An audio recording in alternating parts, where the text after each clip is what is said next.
Hey, c'est tous, c'est Ethan. Aujourd'hui on se retrouve pour un nouveau Lego Former avec Off-Road et Counter Punch. C'est une partie en quelque sorte bonus sur les Stunticons et Menasor, donc que j'ai décidé de faire après que Menasor ait été défait, et c'est d'ailleurs pour ça que je tourne et je sors la vidéo après avoir sorti la vidéo sur Menasor. Il n'y aura pas de comparaison avec les autres Stunticons puisqu'ils sont déjà tous détruits. En fait, j'ai des Combaticons qui n'arriveront peut-être jamais à terme, mais des petits Combaticons qui sont faits pas très loin, donc j'ai pas pu refaire les autres Stunticons. Et du coup, voilà, je peux pas non plus le mettre sur... enfin, les mettre, eux, sur Menasor. Mais, si j'y pense, je mettrai des comparaisons à la fin avec des rendus studio. Déjà, je ferai des rendus studio parce que maintenant... Enfin, à partir de Rung, je mets des photos, enfin des rendus studio de mes Lego Formers sur Instagram, pour faire la publicité que c'est fait. Donc allez suivre mon Instagram si vous voulez. C'est toujours en anglais, mais du coup je serai un peu plus actif. Donc nous avons ici Off-Road et Counter Punch. Pour la petite histoire de ma version de Menasor, je n'ai pas lu les comics IDW sur Combiner Wars encore, pas pour le moment, ça arrivera bientôt. Mais du coup, Counter Punch est donc la forme espion Decepticon de Punch, qui est un peu fou. Je vous invite à aller lire ce que j'ai écrit sur le forum par rapport à Punch Counter Punch. Et du coup, avec Off-Road, ils font tous les deux partie de l'escouade terrestre des Decepticons, c'est-à-dire les Stunticons. Et Counter Punch se lie notamment d'amitié avec Wild Rider. À un moment, Wild Rider est écarté des Stunticons. J'ai pas encore décidé s'il était mort ou s'il était juste éloigné. Et du coup, et ben les autres, enfin ceux qui sont à l'origine du projet Stunticon demandent d'autres membres, et du coup ils décident d'en avoir un en plus, Off-Road, et d'avoir, enfin Counter Punch se propose, étant donné que Punch est quasiment mort à ce moment-là, la personnalité Punch est quasiment inexistante, Counter Punch se propose pour devenir un membre de Menasor quasiment permanent. Et du coup c'est comme ça qu'il devient seulement Counter Punch, et pendant les modifications pour devenir un membre de Combiner, il perd sa personnalité Punch entièrement. C'est Shockwave qui le modifie et il découvre en fait qu'il y a un deuxième robot dans son mode robot et il enlève toute la personnalité, ce qui fait que Punch est bel et bien mort au moment où ça se passe. Mais j'ai décidé de faire les deux modes ici, on a donc Punch et Counter Punch. Donc on va commencer par regarder Off-Road, qui est largement basé sur Wild Rider, et c'est le principe aussi dans Combiner Wars. Les couleurs sont faites pour rappeler Wild Rider, étant donné que c'est le membre qu'il reprend. Je sais qu'il y a eu un breakneck dans Combiner Wars, je sais, il est juste arrivé plus tard. Mais du coup, voici Off-Road dans son mode pick-up. Comme les autres, il n'a pas de roue, c'est normal, c'est le style, je trouve. Donc voilà, je trouve qu'il est pas mal. Après, niveau, c'est pas du tout à l'échelle mini-figurine, comme vous pouvez voir. Donc le mode est très repris sur Wild Rider, mais vous verrez plus en mode robot. Donc je suis assez content de ce qu'il donne, honnêtement, je trouve qu'il est plutôt réussi. Donc voilà, avec l'avant, une petite grille, la vitre rouge. Il n'a pas de bleu, j'ai pas réussi à mettre du turquoise parce que j'ai pas de pièces turquoise, ça doit être très très rare en Lego. Je dois pas en avoir des masses si j'en ai. En tout cas, pas des pièces très utiles. Et pour le deuxième, nous avons donc ici Counter Punch, qui est bien mieux que le Punch Counter Punch que j'avais fait il y a déjà longtemps sur ma chaîne et qui n'était pas un membre de Combiner. Voilà, alors c'est un petit peu sale, cette pièce un peu sale, j'en suis désolé. Donc voilà ce que ça donne, c'est principalement bleu, on a un petit peu de jaune qui se voit à l'avant, sur le dessus et sur le dessous. Hein. Les transformations sont quand même assez simples. Donc voilà ce que ça donne, et surtout pour la comparaison avec un Deluxe, j'ai ressorti Punch Counter Punch. Ça faisait très longtemps qu'il était dans sa boîte et vous pouvez voir ce que ça donne. Alors ici, Punch Counter Punch est un Deluxe relativement grand en modal, c'est un peu long, mais du coup vous pouvez voir que c'est quand même assez petit, ce qui est normal. Ils sont construits sur le même modèle que les autres Stunticons, c'est-à-dire qu'en fait ils ont à part pour Dead End et Dragstrip, mais en général ils ont 6 plots, comme ça, qui courent au milieu de leur torse. Donc comme ça, et pareil ici, j'ai essayé de faire ça parce que pour les jambes, c'était utile. Et je ferai ça sur mes autres combiners du même style, si j'arrive à en faire, parce que comme je le dis, le Bruticus est très loin d'être fait.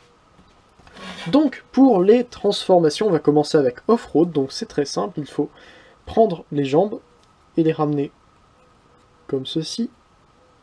Voilà. On vient prendre les bras, c'est cette pièce-là, et on la ramène comme ça, et comme ça.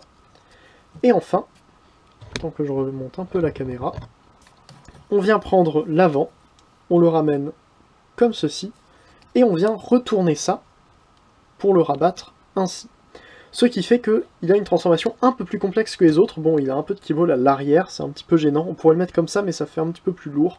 Autant le mettre ainsi. Mais au moins, il n'a pas de backpack. Par exemple, comme Breakdown ou Dead End, qui avaient des backpacks qui allaient un petit peu haut et qui étaient un petit peu gênants. Ici, ben, je trouve que c'est très bien. Bon, du coup, derrière, c'est un peu moche, mais voilà. Pour le mode bras et le mode jambe, il suffit de le laisser en mode alternatif. On a cette pièce-là qui fait déjà le reste. Donc, la tête est exactement la même que celle de Wild Rider. Il peut tourner comme ça, d'un côté vers l'autre. Et les bras peuvent tourner, enfin monter comme ceci. Les jambes peuvent aller vers l'avant à peu près jusque là, et vers l'arrière jusqu'ici. Mais il faut veiller à ce qu'ils tiennent debout, parce qu'avec un backpack aussi épais que ça, il faut qu'il penche un petit peu en avant. Pour les transformations de Counter Punch, je l'appelle surtout Counter Punch parce qu'en fait, Punch est mort, comme je vous disais tout à l'heure. Pour le mode jambe, déjà, vous pouvez voir qu'en fait, on a les 6 plots, mais c'est pas la pièce la plus basse, étant donné qu'on a ça. Donc, pour le transformer en mode jambe, en mode bras, on peut juste le laisser ainsi. On doit donc ouvrir ces pièces-là et les ramener comme ceci. Ça vient se poser tout simplement là-dessus, sur la vitre, qui donc, en fait, juste comme ça, hein, c'est des sortes d'aération. Je trouve que ça donne bien, c'est assez original. Pareil, j'ai fait des vitres uniques pour chacun des Stunticons, ce dont je suis assez content. Donc, on a ça comme ceci, et là, ça vient former la jambe, comme ça. Voilà, enfin, la jambe, le devant de la jambe, en fait. Suffirait juste de voir si c'est bon par rapport à la hauteur, parce qu'on a quand même une hauteur à respecter au-dessus. C'est pour ça que pour Wild Rider, je savais que j'avais réussi à faire... Enfin, c'était assez long, mais ça passait quand même. Là, je sais pas, je pense que ça devrait aller. Voilà, donc on va déjà le transformer en punch. Donc pour le transformer en punch, il suffit de baisser les jambes comme ceci. On le retourne comme ça, et on vient ramener ça ainsi et ainsi pour former les bras. Alors on pourrait ramener comme ça, mais bon, j'avais un petit peu la... Enfin, c'était pas très très joli, donc autant juste laisser comme ceci. La transformation, le passage d'un mode robot à un autre est très simple. On vient ensuite retourner en fait toute cette pièce-là ainsi pour ramener la tête comme ceci. Et nous avons Punch en robot. Et en fait, là où je suis content, c'est surtout qu'il réussit à avoir les bonnes couleurs, en fait, avec le jaune ici, sur les bras, et surtout du bleu au niveau des jambes. Je trouve que c'est pas trop mal, je suis assez content. C'est aussi pour ça que je peux pas refaire Dragstrip, parce que j'ai besoin de beaucoup de pièces jaunes pour faire Dragstrip, évidemment. Mais du coup, voilà. Au niveau des articulations, il peut juste monter les bras, enfin comme ceci, et les jambes vers là, et comme ça. Ainsi que la tête qui peut tourner. D'ailleurs, la tête est un peu loin derrière, c'est un petit problème. Pour la comparaison avec un Deluxe, donc Punch, voilà, vous pouvez voir qu'il est quand même plutôt petit, ce qui est normal. Et du coup, Wild Rider comme ça, et surtout, Leader ainsi. Donc voilà, vous pouvez voir ce que ça donne. Maintenant, on va pouvoir passer vite fait à la transformation en Counter Punch. Alors, Wild Rider ne tient pas debout. Donc, pour la transformation en Counter Punch, on le prend comme ça, et c'est fini. Voilà, je voulais faire un truc un peu plus complexe au niveau des bras, mais j'ai vraiment pas trouvé, donc voilà, on a des trucs qui sont un peu plus bleus, tout simplement. Donc, au niveau des articulations, c'est la même chose, mais du coup, on a juste le robot dans l'autre sens. Du coup, c'est encore plus débile, hein, le changement d'un truc à l'autre, il y a juste à marcher à l'envers, et c'est bon. Oui, aussi, il a du jaune ici, mais en même temps, avec du jaune dans le dos, c'est assez logique, je trouve, d'avoir du jaune à ce niveau-là. D'ailleurs, cette pièce-là est cassée, c'est dommage. Bref, donc on a exactement les mêmes articulations, c'est le même robot, mais du coup, voilà ce qui donne avec Off-Road. Ainsi que la mini-figurine Leader. Et pour finir, Counter Punch, comme ceci. Voilà. Donc je pense que c'est à peu près tout ce que j'ai à dire sur ce Lego Former. J'espère qu'il vous a plu, enfin ces deux Lego Former pour le coup. J'espère qu'ils vous ont plu. C'était donc le dernier numéro Enfin, c'était le Lego Former 69E. Bah oui, du coup, 69E.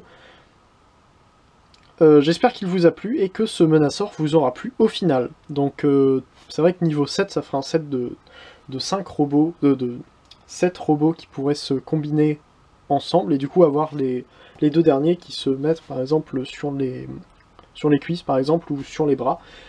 On pourrait rendre la combinaison encore plus complexe avec d'autres petites voitures qui viennent se mettre dessus, par exemple un barricade, ça pourrait être toujours intéressant. Bref, j'espère que ce Lego Farmer vous aura plu, n'hésitez pas à me dire ce que vous en avez pensé en commentaire. Donc on se retrouve normalement la semaine prochaine pour une prochaine vidéo, sauf si je sors cette vidéo un mercredi, je risque de sortir plus de vidéos le mercredi, c'est sympathique je trouve, ça me permet d'avancer un peu plus vite dans mes Lego Farmer, sachant que j'en ai déjà beaucoup de près. J'en ai 2 là, dont un que je vais tourner juste après ça, qui sont vraiment très très cool. Donc n'hésitez pas à vous abonner pour ne pas les louper. N'hésitez pas non plus à regarder les chaînes des vidéos de transformation qui se retrouvent juste après ou juste en dessous en description. Et à faire un tour sur le forum transformation.com où je poste tous mes Lego Farmer ainsi que des idées et des teasers pour les Lego Farmer qui ne sont pas encore sortis. Voilà, donc on se retrouve normalement la semaine prochaine ou dimanche prochain pour une prochaine vidéo. C'était Heider, fin de Farmer un jour, fin de Farmer toujours, allez salut!